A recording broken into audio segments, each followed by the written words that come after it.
Hi everyone, welcome to Miss Adams Teaches English Language. This video is going to take you through questions 7 and 8 on the Edexcel English Language GCSE Paper 1, but the version 2. So it's the third in a little series of videos taking you through the questions section by section. So this is going to cover transactional writing, and what I'm going to do is I'm going to give you sort of a run through of the process of the steps that you need to take in sort of getting to grips with your answer before you kind of get going, and things like the conventions and the stylistic features that you need to consider. There are some other videos available that do sort of more of like a deep dive into particular text types, like how to write an article, how to write a review. So do have a little look at those if there's a particular text type that you're struggling with. But for now, let's get started. So in this part of the paper, you are going to have a choice, which is marvellous. So they're going to give you two options, both non-fiction transactional writing texts. And they're going to be one of the following 7, okay? Well, two choices from the following 7. So we've got letters, articles, report speeches, reviews, formal emails, and then blogs. So a really nice range of what we call like real world text, except yes, I know what you're going to say. When was the last time you wrote a letter? I know, but the exam board loves writing them, having them on the paper. So what you need to do in order to prepare here is you've got to just make sure that you're aware of the conventions for each of these forms. I'm not going to go into a deep dive of the conventions in this video, but if you go on the playlist, I've put in a load of other videos that are going to be useful. Don't be put off by the fact they say paper 2 or question 3 or whatever it might be, because I've obviously done them in the past for different exam boards, but the conventions are still the same. Okay, so you know, still have a little look at them. It will be relevant. And I've got very specific ones on like how to write an article, how to write a review. So those will hopefully help you out. I did just want to talk a little bit about what you are being assessed on. So this part of the paper is worth 40 marks, and that's split into 2 different assessment objectives. So we've got AO5, which is worth the 24, and AO6, which is worth the 16. And if you notice, this particular table, sorry, it's quite small, but I wanted to kind of fit in the whole shebang. This is about your ability to communicate, both clearly, so being coherent, but also being effective and imaginative. This is where you're going to get the marks for getting the tone of your writing appropriate and for having a style that is fitting for, again, both the text type, the purpose of it, but also your audience. You're also going to get marks on the way that you actually structure your ideas, and the way that you use paragraphing, not just for accuracy, but also for effect. So if you have a little look right down the mark scheme, if you sort of pitch in this area, first of all, it's always good to sort of start in the middle and then look up. But to get the sort of 10 to 14 out of 24, which is just about the pass, you've still got to be able to communicate clearly, effectively, and imaginatively. So in order to pass, you have to do that. Select material in the stylistic or rhetorical devices to suit audience and purpose, with appropriate use of tone, style, and register. So that's what I like to call, I'll talk about it later, the razzle-dazzle. How well you're using devices to engage or to suit who you're writing for. And then we've got develops and connects appropriate information and ideas, structural and grammatical features, and paragraphing, make meaning clear. So again, like I said, that's about your order, the way that you order your paragraphs, the way that you construct your paragraphs, the way that you use discourse markers, things like that. Now, if we get into the higher marks, what you start to notice, say for example this one, we have organizes material for particular effect. So that means that your structure has a kind of a purpose other than just making sense.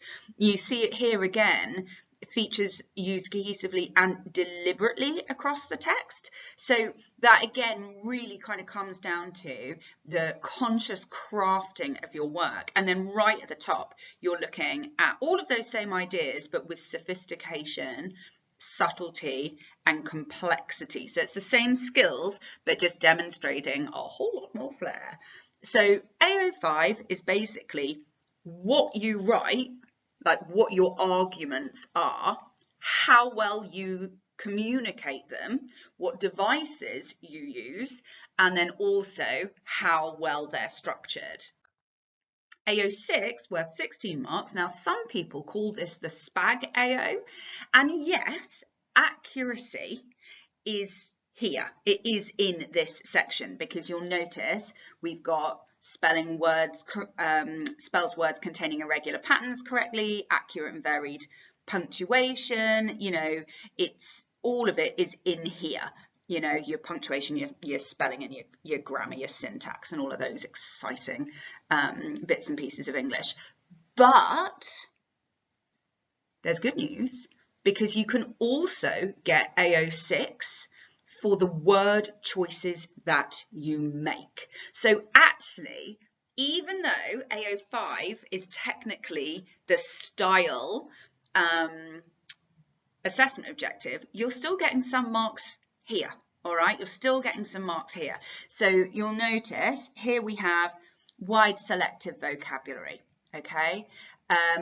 Managing sentence structures for deliberate effect. So not only are your sentence structures varied, you're doing it for a reason. Up here, extensive vocabulary strategically. Punctuates to aid emphasis as well as precision. Okay, so again, that's meaning and style, not just making sense.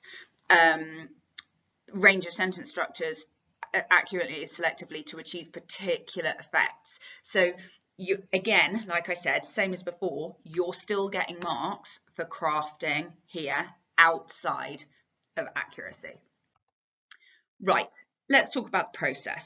One of the things that you need to be thinking about when you make your decision is you need to think about the gap.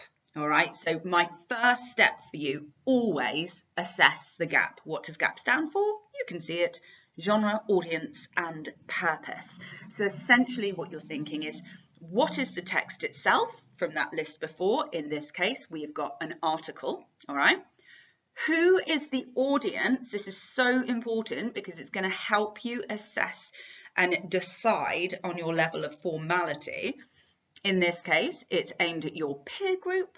Oh, that's the dream, writing for your peers, people your own age as in, because it means that you've got a little bit more of an opportunity for informality, a little bit more razzle dazzle.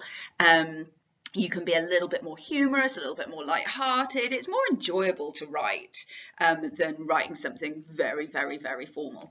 And the purpose. Now, in this paper, they don't use the specific command words like to inform, to advise, to persuade, but you get a sense of it. So in this case, we're looking at, with the title, Time for a Change, Try a New Sport.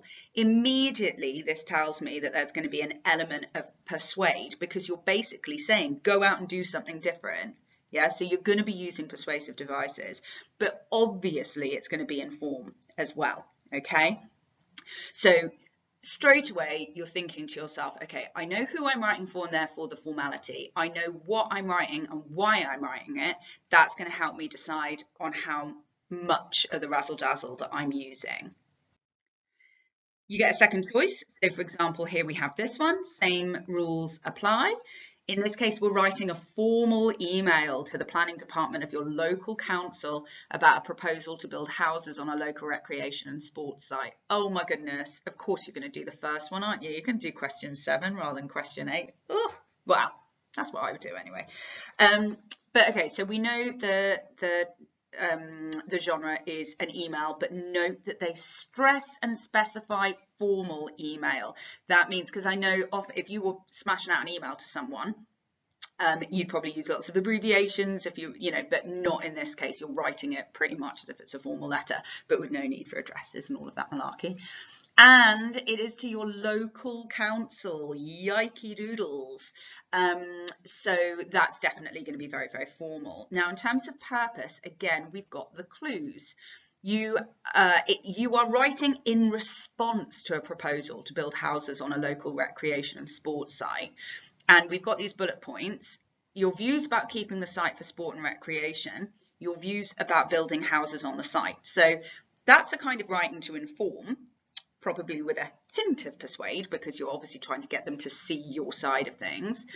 What you would recommend, so that's advice. You're going to be giving advice. So again, you're going to think to yourself, right, what of the razzle dazzle am I going to use? I'm probably going to use some counter arguments here, and I'm going to use some modal verbs to suggest what people could do, those kinds of ideas. So hopefully you're sort of seeing the process, sort out the gap, right? And then you can start thinking about everything else. And by everything else, I mean planning. Oh, please plan, please write a plan. It can be very, very brief, but the end product will be better. Yeah, it just will be. You'll know where you're going. So you do need to plan out for content, okay? So I would always think to myself, I need 3 big ideas. Now, it doesn't mean necessarily 3 paragraphs, it might be 6 paragraphs. But if you think to yourself, what are the kind of main strands of my argument? So plan for your content, okay? And then plan for your style. This is the razzle dazzle, okay? Now, I've put this under the bracket of creating a compelling argument. The reason I've done that is because no matter what the purpose, whether it's a clear, persuade, inform, or advise, if you're writing anything for anyone, you want to be heard. Yeah, you want people to pay attention. And that means that you're always going to be using some of those features of razzle dazzle. It's just deciding how much, thinking about what you could do. So here are some of the things. Oh, my video's gone circular.